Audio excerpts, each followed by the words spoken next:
Good evening. This young lady on my left is Laurie Harris. I am Harry Gunther. As co-chairman of this year's Uni Prep, we would like to welcome you to the ASUCLA portion of the Uni Prep program. ASUCLA is putting on 3 activities for Uni Prep in coordination with the university's Student Activities Office. They are the Uni Prep Dance, the Activities Fair, and tonight's concert. Tomorrow night you take your first step. This is the title of our dance. The band The Arrows will play, and this will give you a good chance of meeting some of your fellow university students. The Activities Fair is now being held in the men's lounge and upstairs in the women's lounge. This fair presents many campus organizations and activities which you may have the opportunity of participating in. The fair will be open again tonight during intermission, and I urge all of you to take advantage of it and explore the organizations. We're really glad to see you here tonight because basically the concert is designed to present these different activities to you and to introduce you to some of the people you'll be seeing on campus this year. Participating in our variety show are contestants from last year's Oleo show, our Spring Sing winners, our student body president, members of the Student Legislative Council, some of your own counselors, the UCLA marching band led by Kelly James, the Song Girls, and the Yell Leaders. Our master of ceremonies tonight is someone whom you probably met at the Coliseum last Saturday night, our head Yell Leader, Charles Edward Anderson III.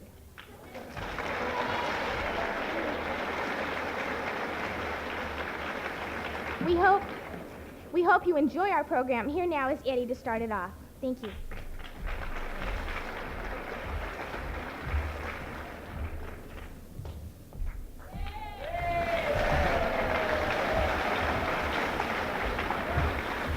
Well, even though she introduced me as Charles Edward Anderson III, I'd just like to express this opportunity to all you new freshmen that anytime you want to, you may call me Mr. Anderson. Actually, though, you ought to be glad that you're here at Uni Prep because I made the fatal mistake when I was a freshman of not coming to my Uni Prep program. You see, when I got the letter, I was at that stage, I just got out of high school, and plus it was in a big brown envelope. And the language was so above my level. I thought it was for foreign students. And I didn't make it. And, well, let me tell you about some of the hang-ups that I ran into immediately after I got here because I didn't go to Uni Prep. First of all, I didn't know the first thing about running for classes. I talked to a counselor, and she said, well, Ed, make sure you know about the schedule of classes. I said, no, what do I need to know about the schedule of classes for? I know all the classes meet on the hour, I figured that was all there was to it. And she says, make sure if you want to take English 1A, get in the line early. So I got there in the line early. I knew that the line started at 8 o'clock, so I got there at 7:30. By this time, the line had started at Royce Hall, and it wrapped itself around Moore Hall 3 times. It was out of the question. The guy who was in the front of the line, he must have got there at 11 o'clock. Not at night, in the morning, the day before. I could tell he'd been there a long time because he had ivy growing out of his nose.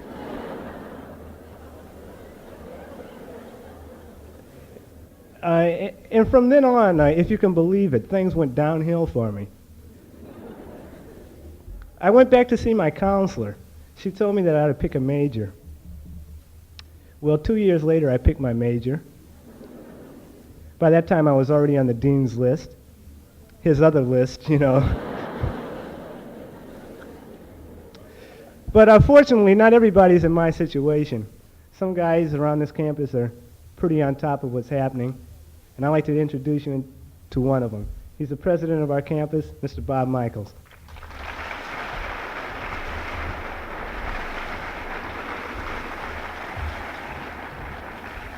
Thank you very much, and thank you, Eddie.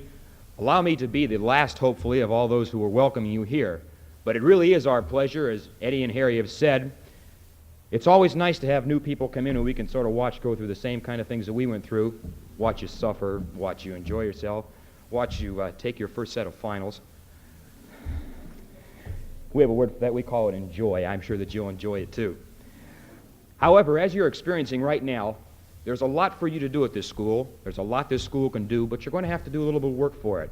I'd suggest to those of you who haven't yet that the first bit of work you do might be to take and walk through that activities fair over there. You'll learn more from this than you'll learn from being exposed to a lot on campus all year long, because that's extracurricular, and extracurricular is as important as anything else, including going to class, going to your meals, and everything else. Classes are tough, but there's a lot to do and there's a lot of places for you to go. The activities fair will tell you about projects you can do to help other people, plus those to help yourself. We here like to think that student government will have something to offer to you. We know this year we will with fine people like those who prepared this program, people like Eddie working on the outside, and a few changes that occurred over the summer. So I'd like to ask two things of you. First of all, make sure that you stay in school. Study hard, do your work, go to classes. I hope you'll go to classes for the whole first semester. Most of us get out of doing that after a while. Make sure you keep up with it, because if you start early and study hard, it'll work out all right. And second, look around. Look around your campus, watch the Daily Bruin, look for things to do, because there's more things for you to do here than any place else you'll find. Activities there, student government affairs, all kinds of things. I guess I'm here to kind of try and sell student government, but I think we'll do that for ourselves this year. I'd request that you would perhaps come by and listen to the student government presentation tomorrow. It's quite a bit different from high school. There's quite a bit more to do, and I guarantee you that student government at one time this year will be concerned with an issue that's very, very important to you, be it your education, be it the war in Vietnam, be it the reconstruction of this building and other buildings, or just about anything that you want. It's different this year. It's better this year, I believe, and I think that something's going to happen. We're going to start right off by working on something called Proposition 2, which has a very important role in the future of this university and the rest of the University of California system. We need help. All these activities need help, and the best help is from you, the new freshman transfer students who have an active role to play in this campus and who we know will play an active role. Looking around at this tremendous turnout, I can only remember my Uni Prep. And I remember a rather nice thing we did in paying appreciation to those people who did work on this Uni Prep and plan everything. This program tonight was planned by some people appointed by Student Council. Most of the other part of Uni Prep was planned by students and administrators in the Student Activities Office. So with that, I'd like you all to give a round of applause for Dean McClure, Al Chosen, Jim Evans, and then Harry and Lori, who've put in countless hours this summer to make this program what it is. Thank you.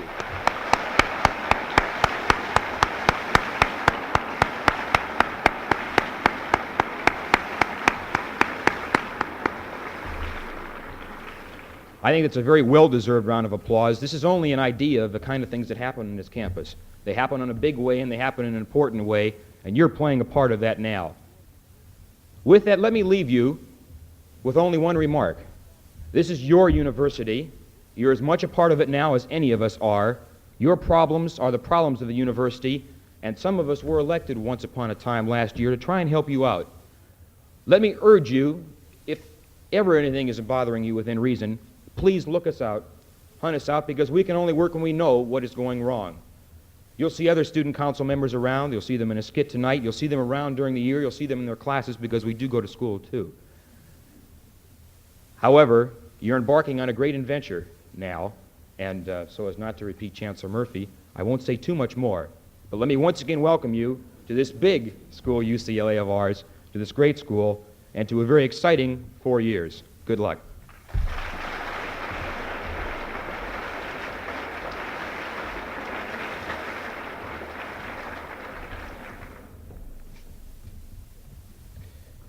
You know, it's been said that diamonds are a girl's best friend, and that man's best friend is a dog.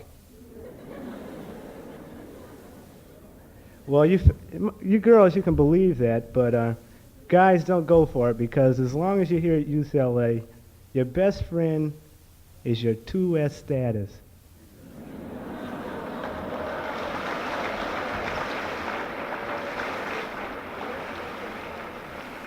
And I know, because for 2 years I've been a 1A. After I got on the dean's list, on my birthday, I got a greeting from Uncle Sam. He says, "Ed, we hear you're a fine boy. Why don't you come down to our center and we can examine you personally?" Oh, was it a trying time. I was trying my best to flunk that test. I tried to flunk the eye test, He said, okay. Well, first of all, let me tell you about the eye test. They only got 2 lines. The first one is a big E about 4 feet high. And the other one's a blue E 4 feet high. So, you know, the only way, you can't even miss it if you're colorblind, because they got both colors there for you. So the man said to me, Ed, read the chart. I said, the chart? What chart? He said, don't kid me, man. Read that chart. I said, oh, you mean that chart over on the wall? He said, you just passed the test. You know that there's a wall in here. It was like that all the way through.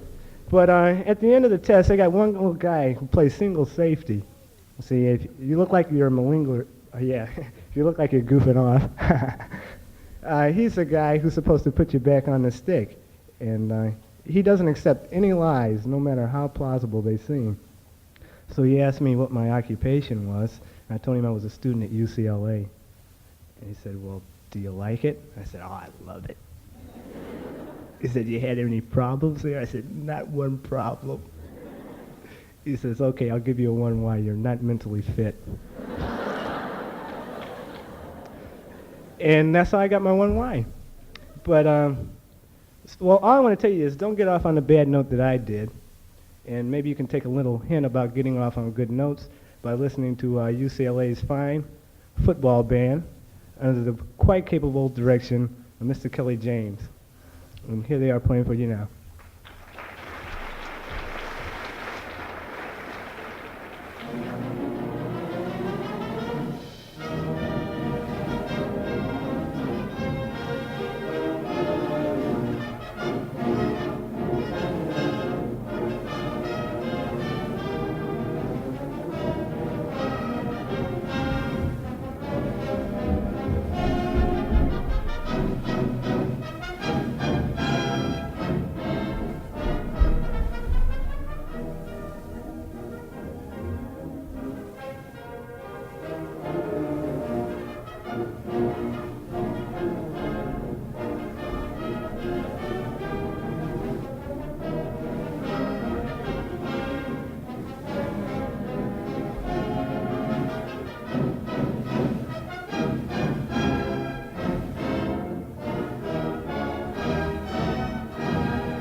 If you went to the game last Saturday, you saw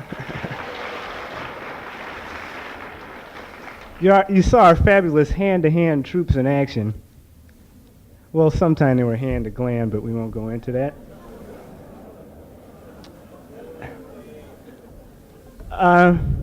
Well, I hope that you noticed on the field, in addition to the game, a group of individuals who weren't quite as pretty as the men in uniform, but they showed a lot more pep, if you ask me. And these are UCLA song girls. And I'd like to introduce you to the head song girl, Miss Donna Laughlin.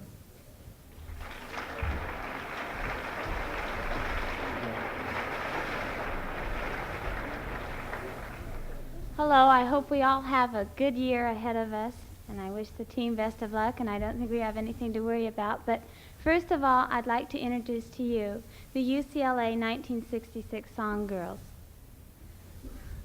Can you see them over there? Oh. Lynn Switzer at the far end, Candy Wilson, Linda Lockwood, Lainey Larkins, Renee Stuber, and Holly Broviak, who is not with us tonight. Thank you very much.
Now we have a group, or do we?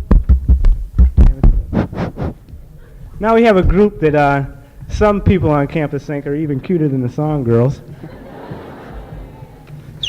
Themselves included. And these are my assistants in yell leading. The man on the far end is Mr. Anthony Walters.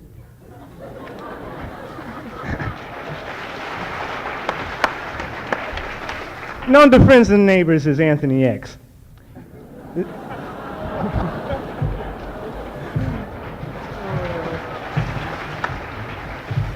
The man standing to his right is Mr. Jeff White.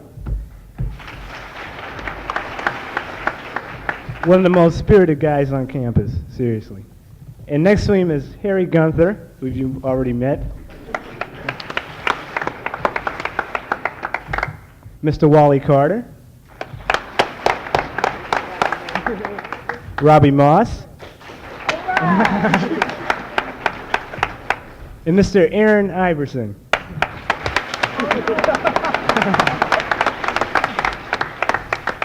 Right now, if you'll permit me to change microphones, we will do for you something that we did last week for the benefit of maybe some of you people who didn't see it. And, well, we hope that it'll be self-explanatory. Yeah.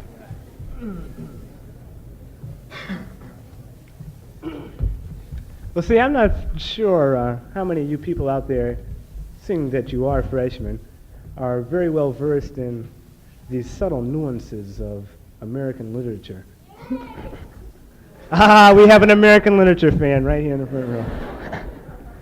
But probably one of the most foremost figures and underrated figures in American literature is Miss Gertrude Stein.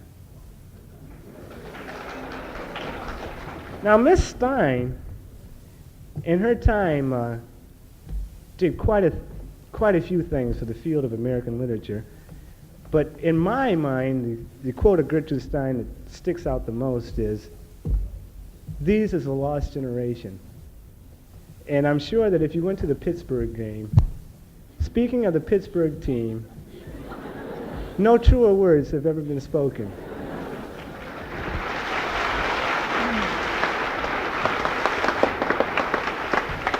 So in memory and dedicated to Miss Gertrude Stein, we're going to do a little skit on her behalf for Miss Gertrude Stein.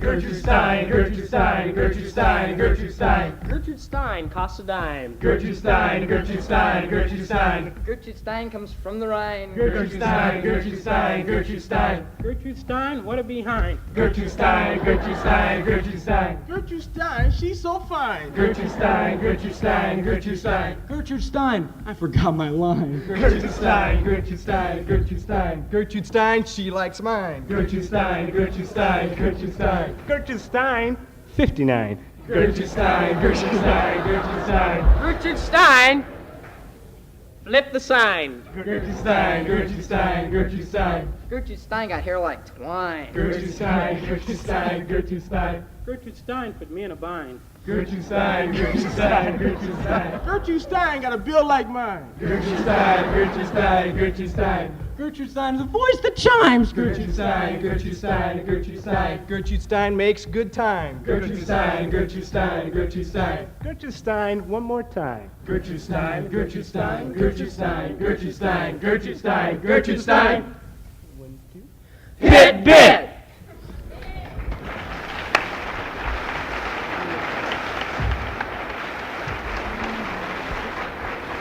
Well, actually, maybe we shouldn't say that Pitt was really a lost generation because, you know, they did have their fight song and everything. They had some point of orientation. Now, strangely enough, they call the Pittsburgh song that they do their fight songs and dances to the Pittsburgh fight song. But out here on the West Coast, we call it the Lullaby of the Jungle. So right now we're going to do for you Pittsburgh's fight song, or as we call it, the Lullaby of the Jungle. Lullaby! Lullaby!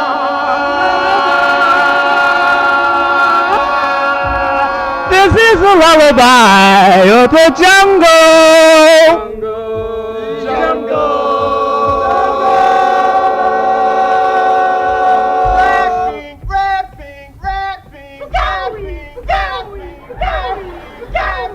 Casa boo boo, casa boo boo, casa boo boo, hookah lunga, hookah lunga, hookah lunga,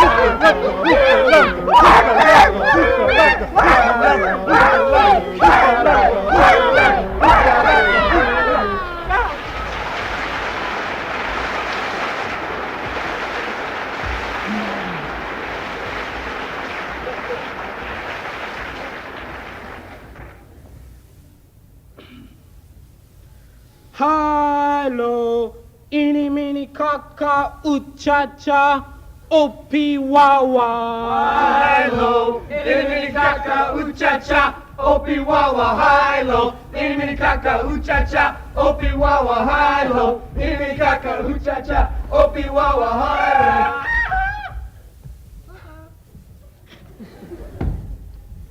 Now, even though that's the way that Pitt fights, we are still going to have a hard time next week, well, 2 weeks from now, maybe against Missouri. Eddie, I tell you, man, I'm really worried about this Missouri game. Don't be... I'm worried about the game, Hey, man. Tony X, tell him about the Missouri game so he won't worry about it. Worried about the game? I tell you, man, I'm really worried about this game. Well, I really don't think you have any reason to worry, little bitty buddy.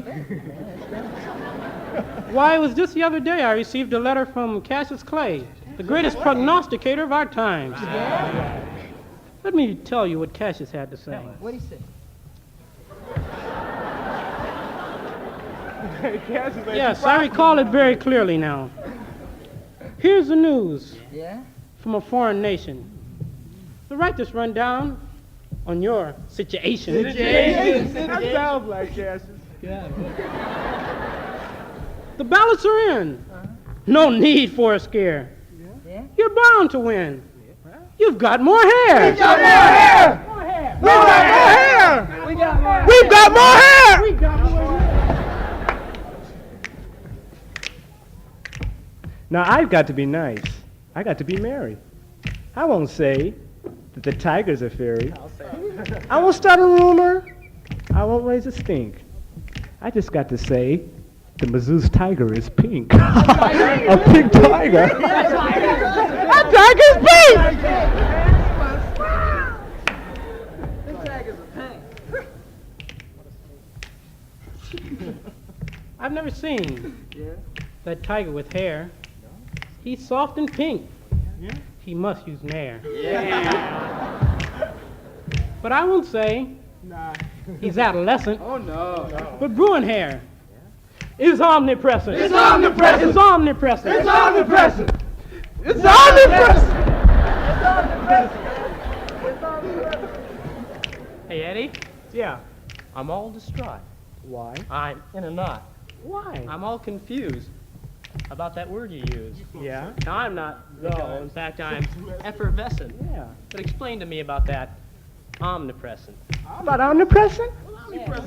Omnipresent is everywhere. Yeah, in the air. It's in the air. Everywhere. It's everywhere. Especially when you talk.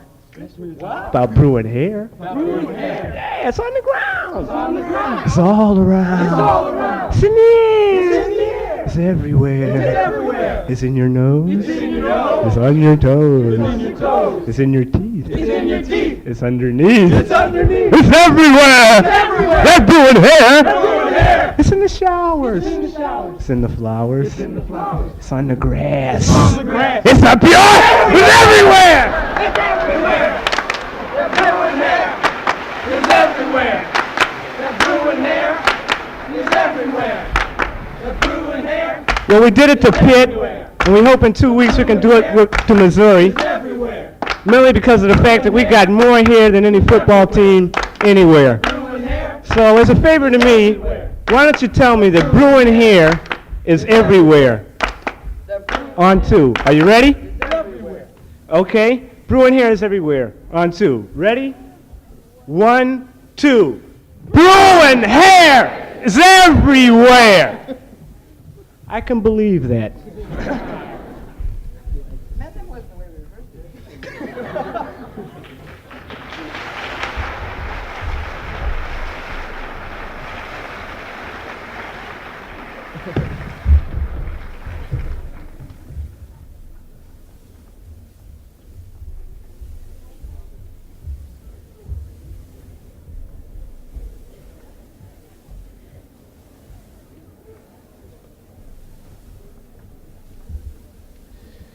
Well, after we play Missouri, we play a host of other teams.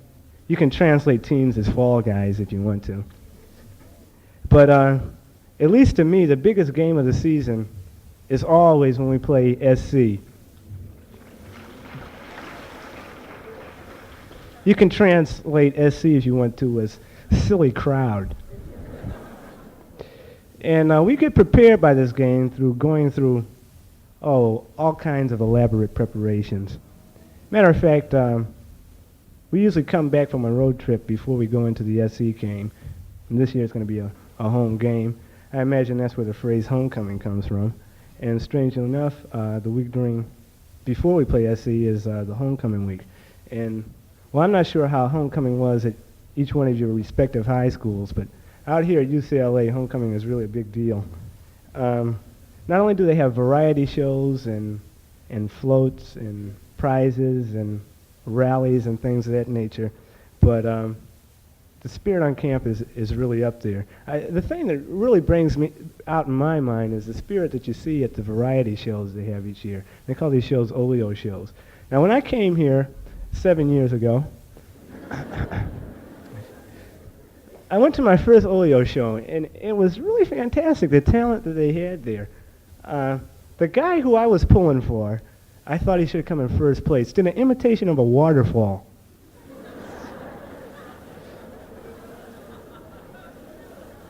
Now, unfortunately, 2 minutes before they gave him the trophy, he died of postnasal drip. And then, it's the Cobras over there. But we have other entertainment. People who show a little bit more class in waterfalls and things of that nature. Some of them sing and some of them dance. And about to perform for you right now is one of the best singers on this campus. She has performed over the summer at the Canyon Recreation Center. She plays guitar as she sings. And her name is Rory Fender. So why don't you give Rory a big hand.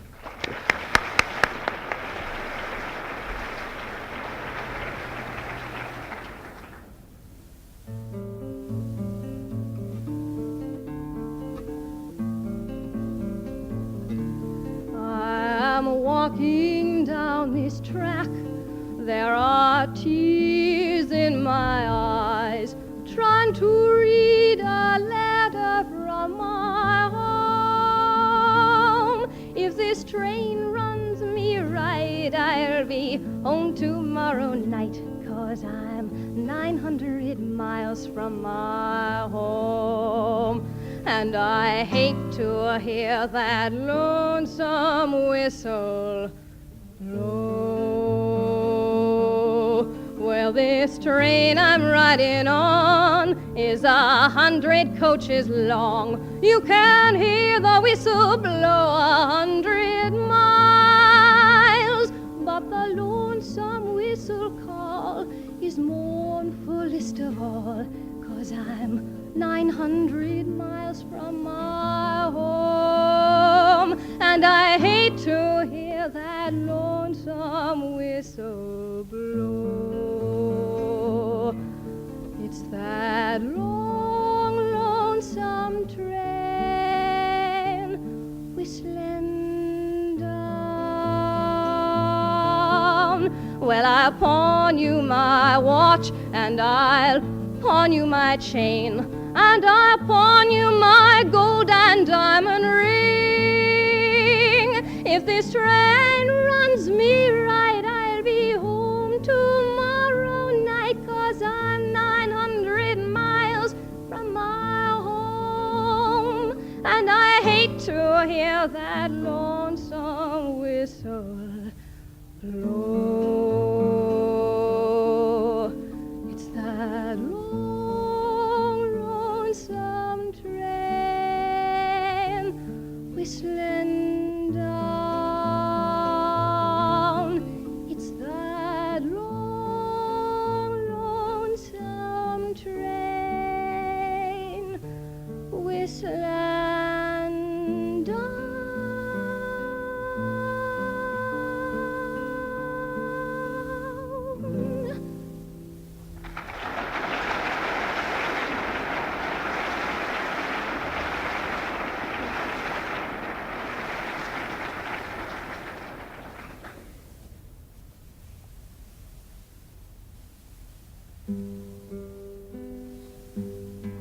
Jenny Rebecca,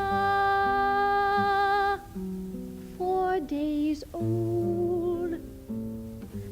How do you like the world so far? Jenny Rebecca, 4 days old. What a lucky, lucky girl you are.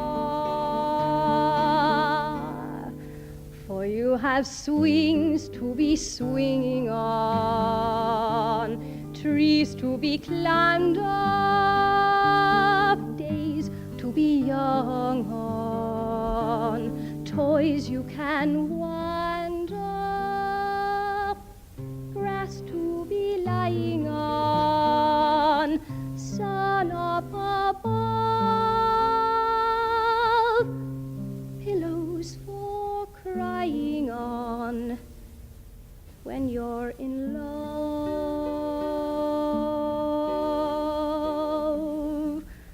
ponies for riding on, wind in your hair, slides to be sliding on, leaves in the air,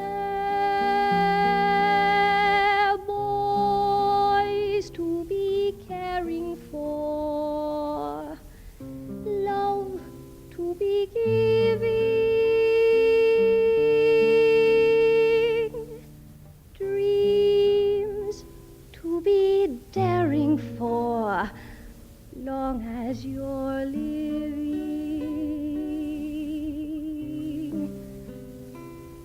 Yes, you have dreams to be daring for, long as you're living.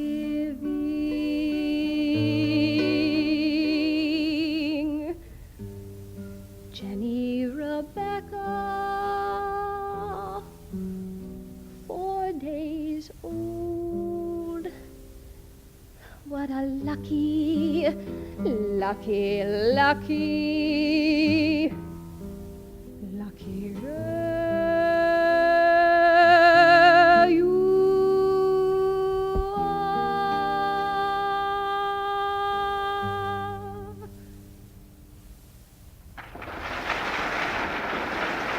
Thank you very much.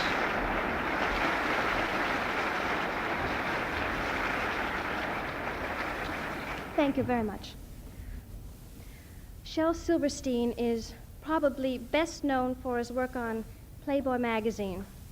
But once in a while, he comes up with something that's not only clean, but often brilliant.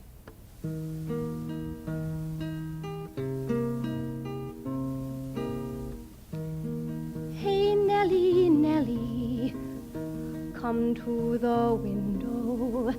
Hey, Nellie, Nellie, look at what I see. A man is riding into town on a swayback mule. He's wearing a top hat and he looks like a fool, but he sure is talking like he's been to school. And it's 1858. Hey, Nellie, Nellie, listen to what he's saying. Hey, Nellie, Nellie, he says it's getting late.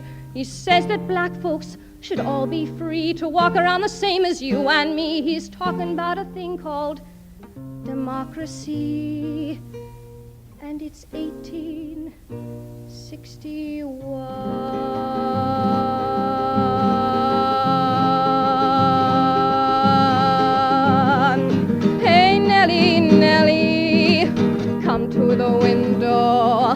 Hey, Nellie, Nellie, I must go and fight. The men are cheering and the boys are too. They're all putting on their coats of blue. I can't stand around here and talk to you. In 1863, hey, Nellie, Nellie, hey, Nellie, Nellie, I've come back alive. My coat of blue stained with red. The man in the tall black hat is dead. But we sure will remember all the things he said in 1865. Hey, Nellie, Nellie, come to the window. Hey, Nellie, Nellie, look at what I see. I see black folks and white standing side by side. They're marching in a column that's a century wide. It's been a long and a hard and a bloody ride to 1966. Thank you.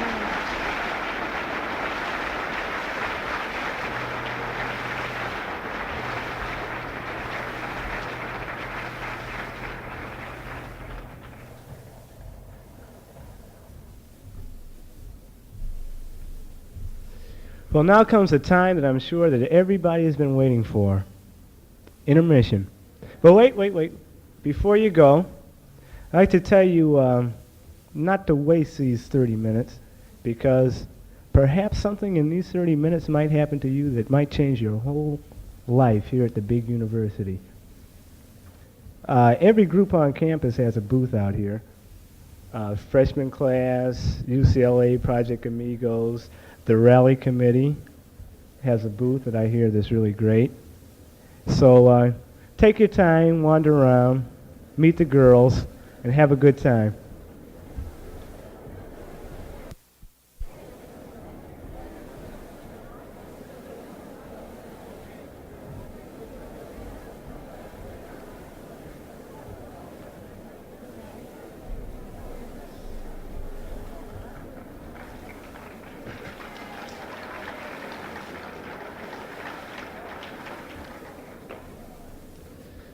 Well, we're starting to enter, in a couple of weeks, the fall quarter. Now, you know, you got to be glad you came here this year instead of last year, because you would have been entering the fall semester.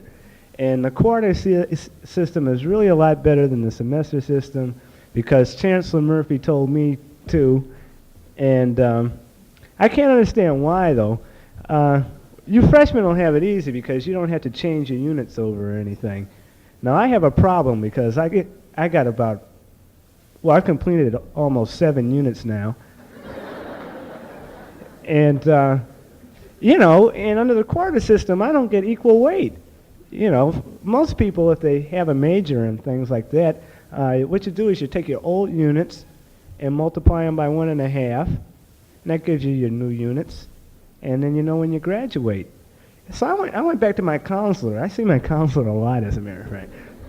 And she said, well, Ed, in your case, you only got one hope. What you do is you multiply your units by 2, divide that by your IQ, and subtract your hat size. And that ought to give it to you. So what I hope will carry me through the fall quarter, not semester, it's going to be the little added attractions that we have. For instance, during the fall quarter, we have a thing that we call here called Monte Carlo night. Now what they do is they take this whole area and they change it into one big casino. Matter of fact, in the business, they call it Las Vegas West. And they got the go-go girls and the whole bit. And it's really a gas because you're all hung up about your finals and your midterms and everything. And you come up here and you gamble, you know? It's really so cool, boy. You lose all your money and then, boy, you have problems. But it's only play money, you know, so you don't have to worry about it that much. And it's for a good cause, too, because all the money that they take away from you during Monte Carlo night, they put in a scholarship fund, and they give this fund to foreign students and underprivileged children from around the neighborhood, stuff like that, and it's really great. Another thing that happens during the fall quarter is the blood drive. Now, I don't know about you, but when I got here, I was kind of scared about the blood drive. You know, I mean, a lot of people thought that, well, we got signs all around campus saying it's blood drive time, but they don't mean me, you know. But the first sign I saw, I thought they were talking about me because, I mean, in big red letters, I walked by the place and it says, "Give blood."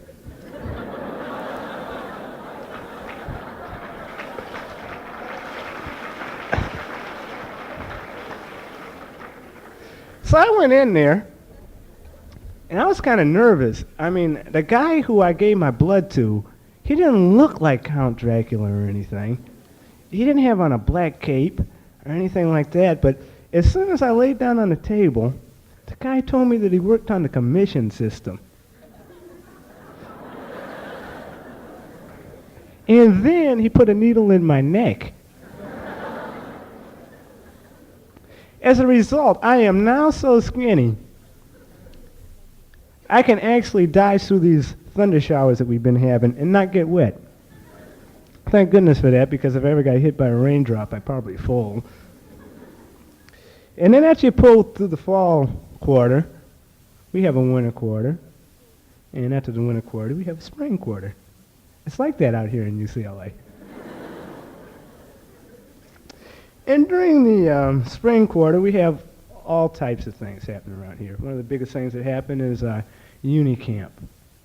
And what they do is they take all the kids from the poorer neighborhoods, the kids who don't have too much to do in the summer, except riot.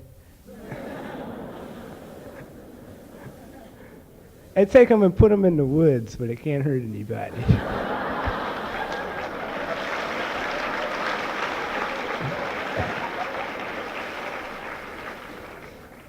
And that alone makes it a good program. But seriously, they do a lot more stuff than that. I mean, like handicapped kids, like kids who have diabetes and things like that. Even if they don't have the money, it's a program that you, the students of UCLA, sponsor, and you give these kids a chance to get away from it all for the whole summer. Now, person I'd like to introduce to you, last year, as a matter of fact, was the head counselor for all the diabetic children at Uni Camp.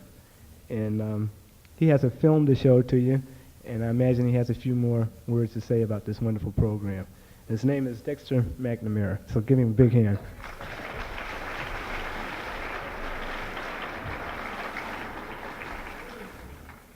Thank you very much. It's a pleasure to be here with you this evening. We're going to show you a film, as Eddie said. This is going to be a particularly fast-running film, and I'm not going to even really attempt to narrate the thing because I think you're going to see it kind of like a comedy time. But while the film is going on, I'll be telling you something about Uni Camp generally, and then perhaps bringing home specifically about your part in Uni Camp for a whole group, and then for some of you specifically.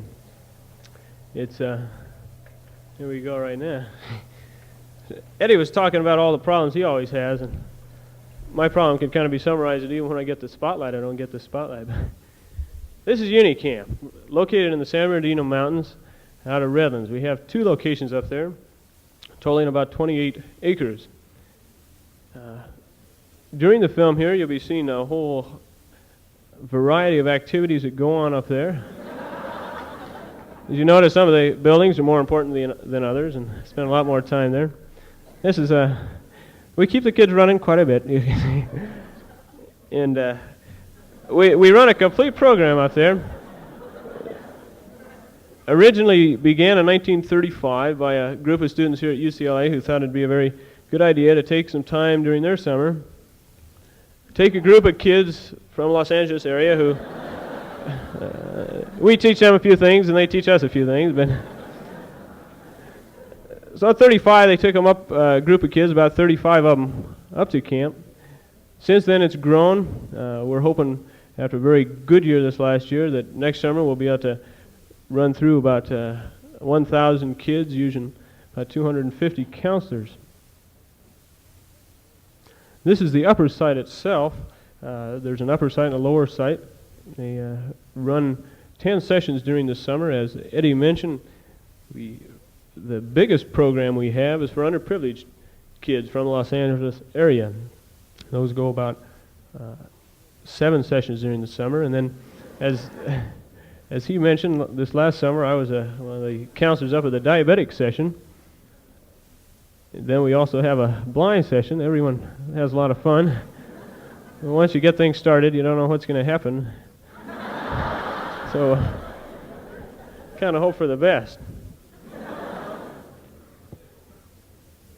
Eddie also mentioned that during the spring is the time that you particularly hear about UniCamp. And during this time, first of all, we have Mardi Gras. Now, you'll see here, kids really like to help out up there. They do all they can. And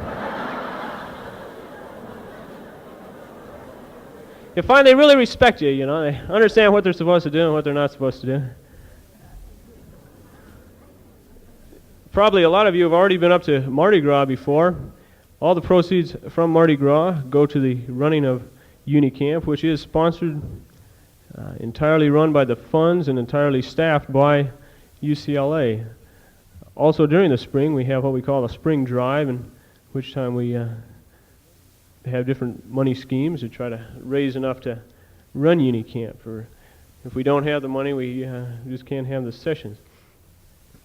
The staff itself is entirely students. We have very modern facilities up there for just about everything. Some people are a little bit reticent about learning how to dive, true, but are you kidding me? As you can see, we run kind of a full house, and it's a real task for either a 10-day session for the underprivileged camps, and then a 2-week session for the blind sessions, blind session, 1 session, then 2 diabetic sessions. And after a session, the counselors usually get really beat, and they go home. We had a counselor, sorry to say, she was in the hospital for 9 days after we got back. It's a rough time, I tell you. Now this is at one of the blind sessions, actually.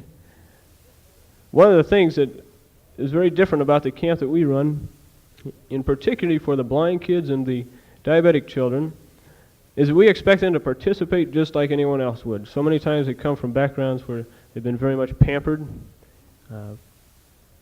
They have a lot of things done for them. They get up to UniCamp and we expect them to do their duties, participate, take responsibility for, this is a time during their life that they're going to learn either to participate in life, become an integral part of life, or else they just go into shells of their own and have nothing at all to do with the world.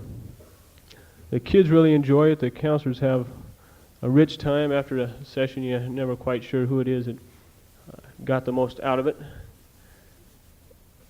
After a session, I think there are a lot of people, counselors, who go up to UniCamp and think, man alive, here I am, a university student.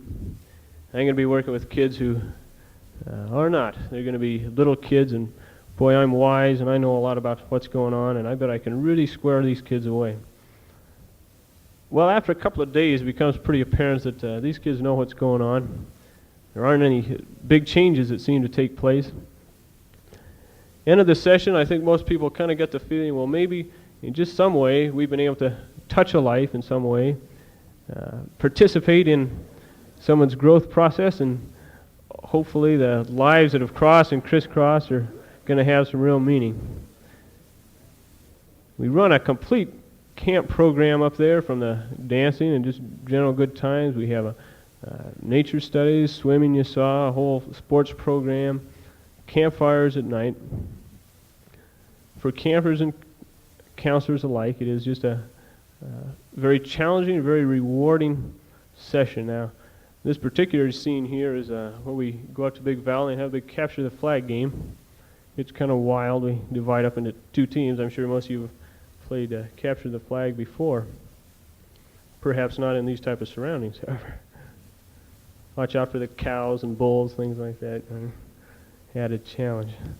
Fishing, not exactly the best conditions for it, and yet occasionally a fish is caught. Usually catch yourself and have competitions. Now, the way we run camp, we divide the session, all the kids into different units. In each unit is a counselor, and he's, for the session, he's their man, and he lives with them 24 hours a day and eats with them and hopes to bring them on to a few victories here. And then we have a lot of individual and joint competition. Now, this is a chef that they're carrying off. We weren't really sure whether they enjoyed the meal or they didn't like it. But then one thing we usually do is take a select group of kids up to the top of Mount San Gorgonio, which is the highest mountain in Southern California, over 12,000 feet high. It's a lot of fun. You kind of get the feeling sometimes you're pulling teeth to get those kids up there, you know. Man, I'm going to die right here. I can't go any further. What are the alternatives, you know? Run off to the side. Once you get up on top, though, it's really worth it. You get an amazing view all around the Southern California area. However, the time I went up there, summer before last, fortunate as I was, the whole valley looking down was socked in with fog, you know, so really exciting. Here you are, kids. There's Southern California down there. We think. We figure usually about 2.5 hours to get up the mountain, about 45 minutes to get down. Archery and BB guns, guitar playing, teaching, all involved, and really get a kick out of it. Now, most of these kids perhaps have never been to the mountains before, and a great majority of them have never been in a friendly atmosphere of camping before. They say after the session is over, everyone feels a little bit tired. It's been a rough session, and yet thank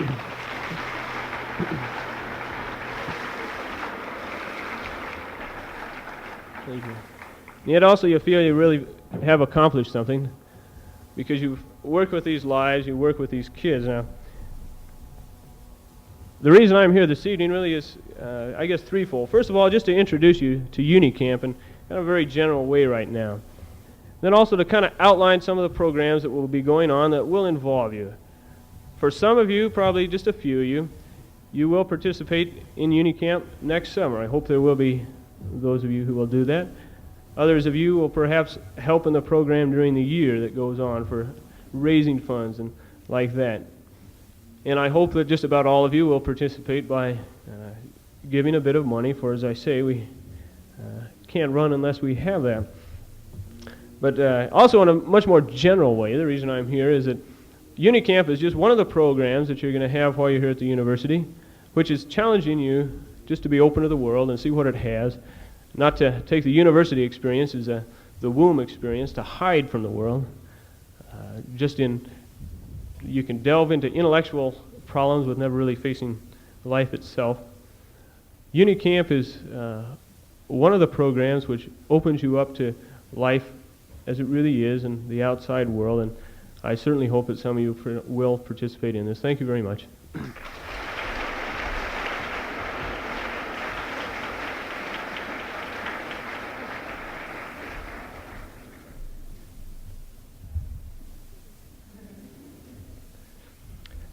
Another big event during our spring quarter is Mardi Gras, or as they say in the business, Mardi Gras. And we hold it over there on the athletic fields.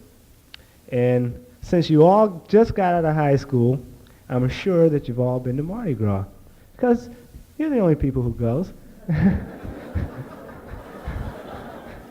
I mean, nobody here goes to Mardi Gras. I mean, there's always parties going on, dirty movies down at the frat house, you know, stuff like that. I'm not sure if you're familiar with an outstanding movie that's been out for quite a while now called The Chase, but coupling these two facts together, the fact of the movie The Chase and the plot of The Chase, and the fact that most people who go to Mardi Gras are high school students, we have a skit about Mardi Gras, which will be emceed for you by Mr. Art Levine. So why don't we give Art Levine a big hand in his skit about Mardi Gras.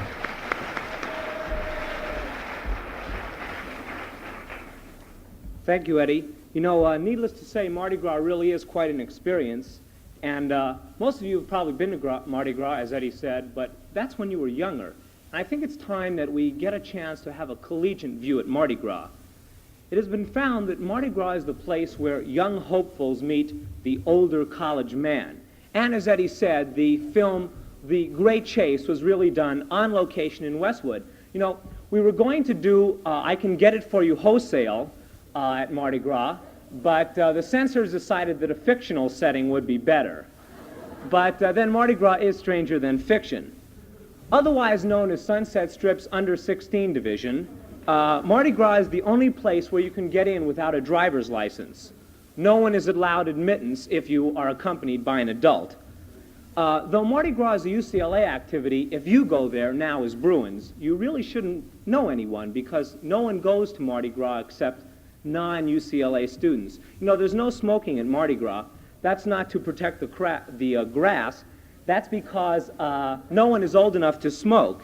And we're going to do something new at Mardi Gras this year. We're going to try to cater to our audience. So this year, Mardi Gras is going to have a booth that is sponsored by Gerber's. And also, we're going to rent out strollers to the guests. Now, one more thing, we're going to have a dance, and we've decided that the Mardi Gras dance this year would be called Bruin a Goo Goo. And again, in the motif of our visitors, but the real Goo Goo is in the eyes of the Mardi Gras girl. The Mardi Gras girl. She's very distinctive. She wears an outfit similar to about 2,843 other high school juniors. The ensemble includes flowered bell bottoms, 6-inch belt, poor boy top in one of 3 colors, green, hot pink, or electric orange. And to complete the whole picture, she either totes a teddy bear or sucks a lollipop. Now, if she does this successfully, she does in fact look about 18 or 19, which is her goal, at which time a Mardi Gras cop kicks her out because she's too old. We're going to tell the story tonight about 2 girls who very cleverly, although made up in this garb, do sneak by and stroll onto the Mardi Gras scene. Now, the 2 girls, strolling casually through Mardi Gras,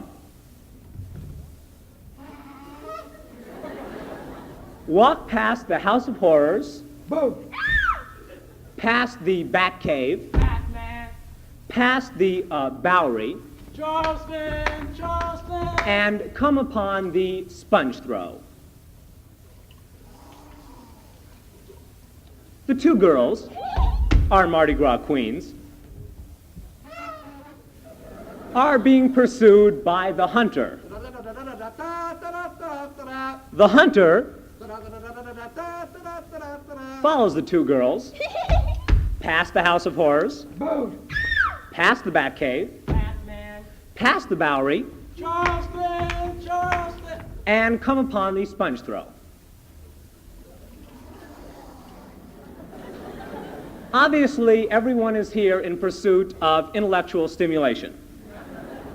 The girls, advertising in their own modest manner, dropping leaflets, are enjoying the view. Meanwhile, the hunter, up to his knees in leaflets, wading through Mardi Gras, decides that he can wait no longer. Very subtly, he follows the 2 girls, past the House of Horrors, past the Bat Cave, past the Bowery, Charleston, Charleston, and come upon the sponge throw. And then back to the House of Horrors, and then back to the House of Horrors,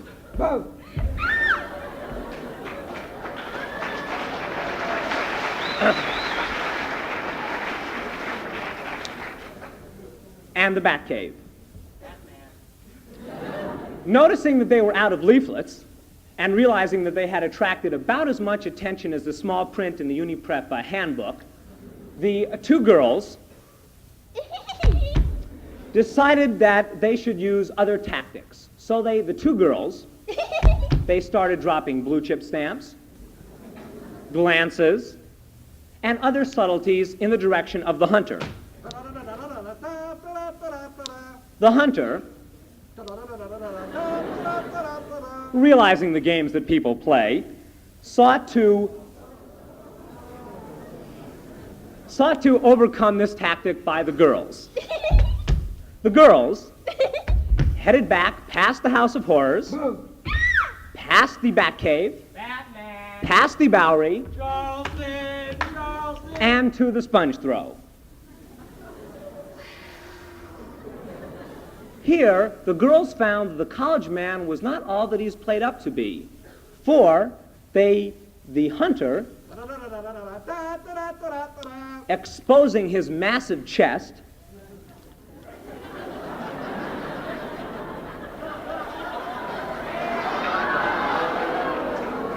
revealing himself as SC, Super Creep.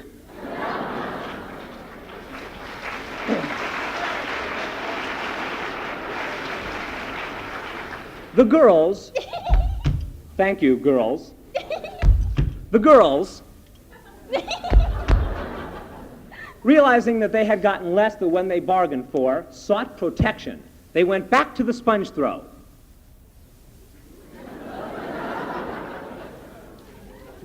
And there, emerging from the sponge throw booth, slowly emerging,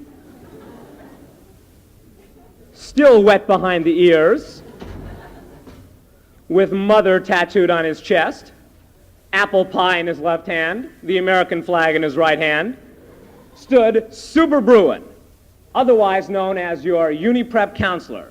You know, the one with all the answers. Super Bruin went after the hunter, who now ran through Mardi Gras.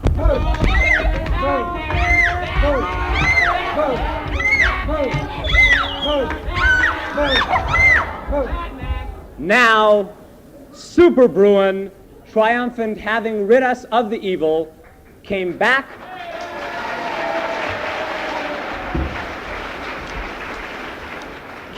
to Mardi Gras,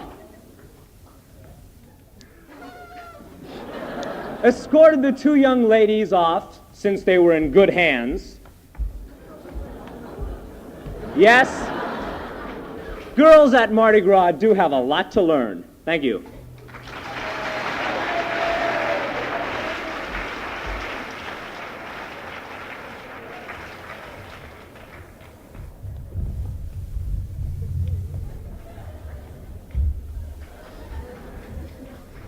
Well, if you haven't guessed by now, at UCLA, for freshmen and for everybody, there are a lot of activities. And I hope that during your stay here, you get involved in some of these activities. For instance, especially for freshmen, you're able to join the Freshman Council, which communicates freshman opinions between the Student Legislative Council, the Chancellor, the President, the Vice President, Mr. Humphrey, LBJ himself, and all the way up and down the Ho Chi Minh Trail. And I mean, there's all kinds of activity for freshmen. I mean, if I ever see one of you people again and you tell me you don't have anything to do, right in the eye, because it's, oh, let me tell you what I did when I was a freshman. I was really hung up. I didn't have too much to do. I mean, what with the draft and my 7 units and everything. I joined a group called CORE. Now, don't laugh. It's not that CORE. The CORE I joined was the Committee to Organize and Rehabilitate Eskimos. Don't laugh about Eskimos. I mean, the Eskimos got problems. I mean, they don't have any education. I mean, people don't want them to move next door to them. I mean, it's not that they're bad people. I mean, it's just that if you got a $75,000 house, I mean, who wants an igloo next door to them? They comprise 50% of all the people on welfare in Alaska. I guess in the winter, that's the only thing they have to do, you know, is to make things. And stuff like that. And as a result, the Eskimos are suffering a population problem up there in Alaska. And I mean, they're really starting to overcrowd the countryside. Now I told you about the Eskimo problem and their crowd, their huge crowd. I'd like to tell you about another crowd. Now this crowd, strangely enough, although 3 is usually a crowd, there's only 2 people. And I found out about them one spring too. I saw them in a show that we have here every year called Spring Sing. And they were one of the best acts in this show. Matter of fact, they were so good that they have signed a recording contract and have recorded a record. So they're going to be here right now to entertain you, the crowd. Let's have a big hand for the crowd.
I won't fail ya.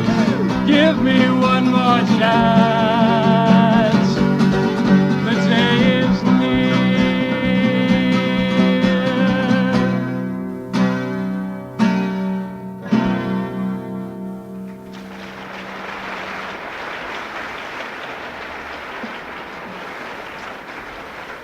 Thank you very much. The next song we're going to sing is the song that we recorded.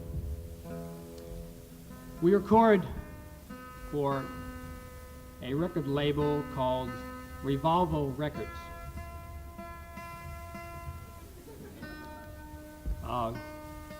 We're lucky. Very often, a recording artist who is not known, like we are not known, records for a large label like Columbia or Capitol or RCA, and they're very unfortunate because, oh, they are really. They're very unfortunate because They keep they get, telling us. yes, they get tabled. In other words, they will produce a record, and they have so many big artists like Simon and Garfunkel, and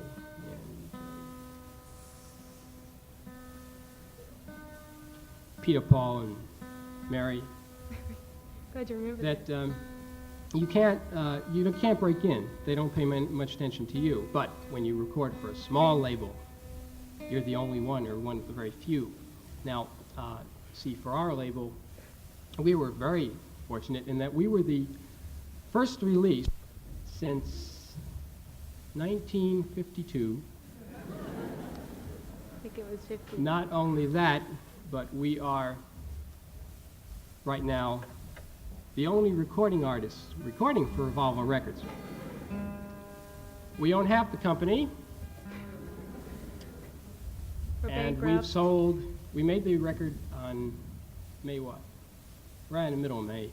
And we've sold 177, no, 177, you sold one yesterday, didn't you? I don't know. 178 records, which is not smashing. This is the song that made us famous.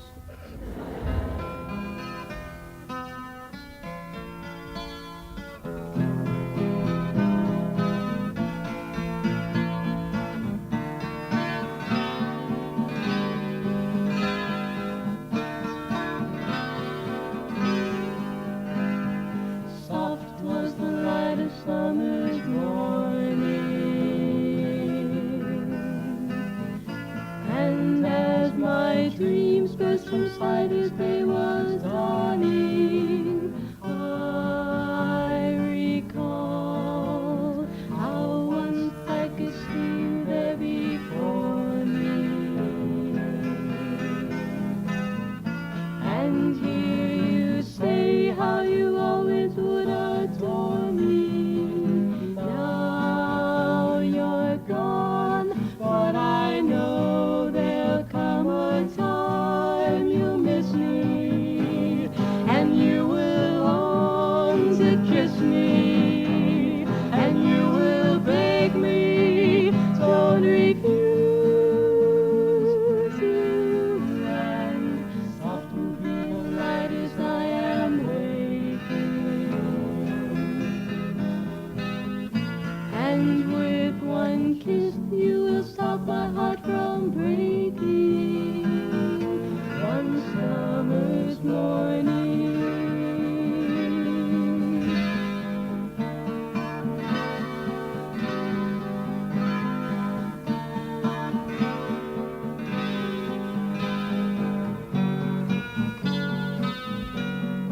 But I know there'll come a time you'll miss me, and you will long to kiss me, and you will beg me, don't refuse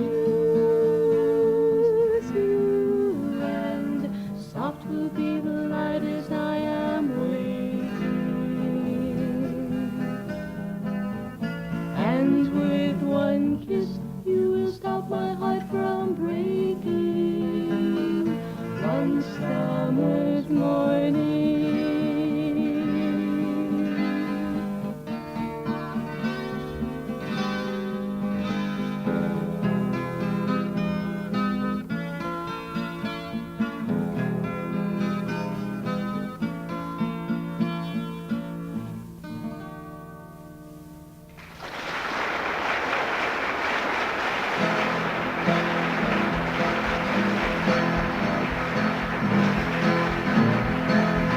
This next song,